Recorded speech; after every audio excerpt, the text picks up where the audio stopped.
Hello friends, आप सबको मेरे चैनल में स्वागत है। आज मैं अपने नाना जी से उनके बारे में जानना चाहूँगा। मेरे नाना जी 70 इयर्स ओल्ड है और अभी उनका कॉर्निया ट्रांसप्लांट हुआ है, तो पहले उनके हेल्थ के बारे में जान लेते हैं। नाना जी, आपका आँख कैसा है? मेरा आँख तो अभी बहुत अच्छा है। दवाई चल रहा है, हैदराबाद से इलाज चल रहा है और अभी कुछ दिन और दवा चलेगा।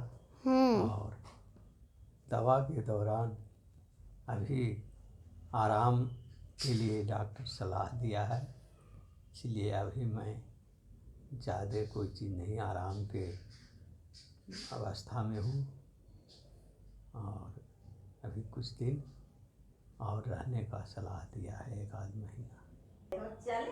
आप अपने बचपन के दिनों के बारे में बताइए। ठीक है, मैं आज अपने नाती को पुराने बीते दिन के बारे में जानकारी दूंगा और उस जानकारी से कुछ उसको शिक्षा मिलेगा और उस पर चलने और सुधरने का रास्ता मिलेगा। तो हमारे ज़माने में का बात है और आज के ज़माने में बहुत का अंतर देख रहे हैं। मैं एक गांव में रहता था, जो विकास भी नहीं उस समय था। गांव से भर बाज़ार जाने के लिए कोई साधन नहीं था।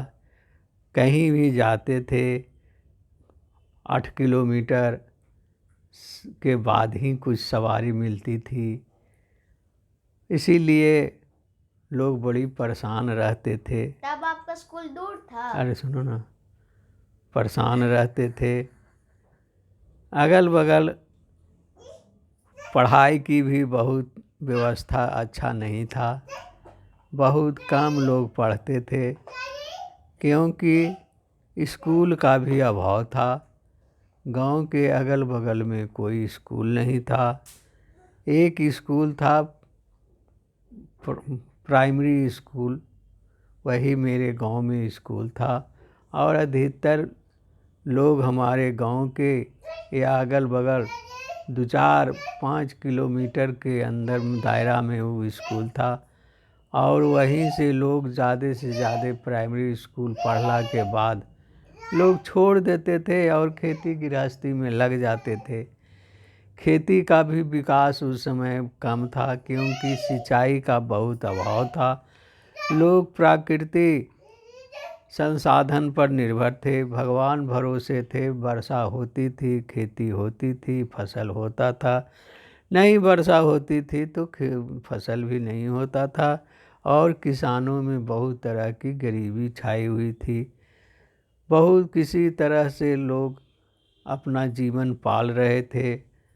तो मेरा शिक्षा भी मैं भी उसी स्तर से अपना जीवन बिता रहा था।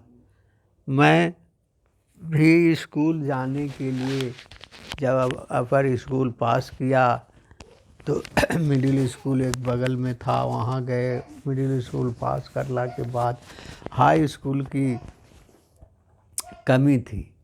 हाई स्कूल हमारे यहाँ से 8 किलोमीटर की दूरी पर था। हम लोग और गांव के 2-4 गो बच्चे, अगल बगल के गांव के भी बच्चे सभी जाते थे।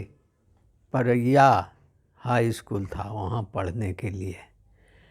तो उस समय इतना हालत किसान लोगों को था कि पैसे के अभाव था।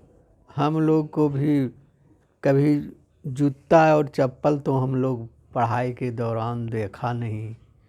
एक हाफ पैंट और एक शर्ट या कुर्ता, यही हम लोग को पहनावा स्कूल के था और किताब भी नहीं मिलता था। कॉपी 1-2 गो मिल गया, किताब 1-2 गो मिल गया, उसी से पढ़ाई होती थी। अगल बगल बच्चे और साथी लोगों से मांग कर हम लोग पढ़ते थे। लेकिन एक बात था, उस समय स्कूल में पढ़ाई बड़ी अच्छी होती थी, न उस समय ट्यूशन की व्यवस्था थी और न ही जैसे कि और कोई पढ़ने का साधन था। गांव में बिजली भी नहीं थी। शाम में पढ़ने के लिए बहुत कठिन परिश्रम करना पड़ता था। एक ढिबरी और लालटेन था, उसी से घर का भी काम चलता था और कभी कभी सब काम निपट गया घर का तो उसी ढिबरी और लालटेन में बैठ के हम लोग अपना कुछ पढ़ाई कर लेते थे। इसी तरह हम लोग किसी तरह मैट्रिक पास कर गया और अधिक पैसा नहीं रहने के कारण हम लोग आगे नहीं हम बढ़ सके। फिर मास्टर की ट्रेनिंग की, टीचर की ट्रेनिंग की, शिक्षक की ट्रेनिंग की नवादा से, और मैं ट्रेनिंग पास करला के बाद मेरी शिक्षक में बहाली हुआ और मैं शिक्षक में बहाल हुआ और परिवार को भरण पोषण करते हुए पालते हुए आगे बढ़ गए।